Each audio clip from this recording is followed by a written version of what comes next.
ఎప్పుడన్నా అందరినీ కలుపుకోపోయే తత్వం. చిన్న చిన్న విషయాలకు హట్టవడం కానీ అట్లాంటివి ఏం కనబడలేదు నాకు వీళ్ళ దగ్గర. ఎవరు వినలేరన్న మాట ఇంతవరకు నేను వినలే. వేరుల గురించి చెడు మాట్లాడంగా నేను వినలే.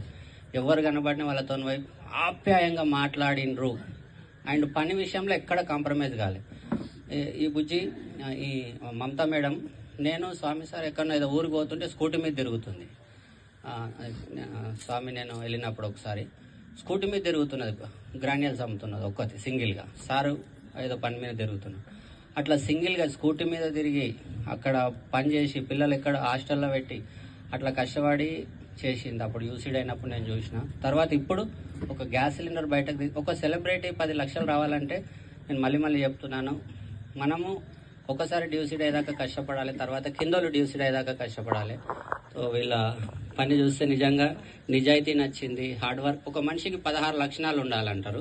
ఆ 16లో 4-5 కనబడ్డాయి వీళ్ళ దాంట్లో, మిగతా నేను గమనించలే. సో ఆ 4-5 దాంట్లోనే ఇంత పెద్ద సెలబ్రేట్ అయ్యారు. ఒకసారి గట్టిగా క్లాప్స్ ఇద్దాం వీళ్ళకి. మమత అండ్ హనుమంతు నిజంగా చాలా చాలా గ్రేట్. అన్నాజీపూర్లో ఒక షెల్ ఉన్నది, 30 తులాలు రాఖీ రాబోతుంది నాకు. దీనికి గట్టిగా క్లాప్స్ చేయాలి.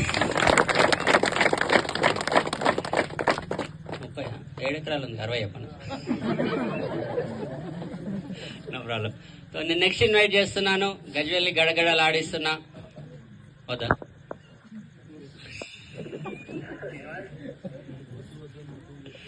వద్దని ముద్దుగా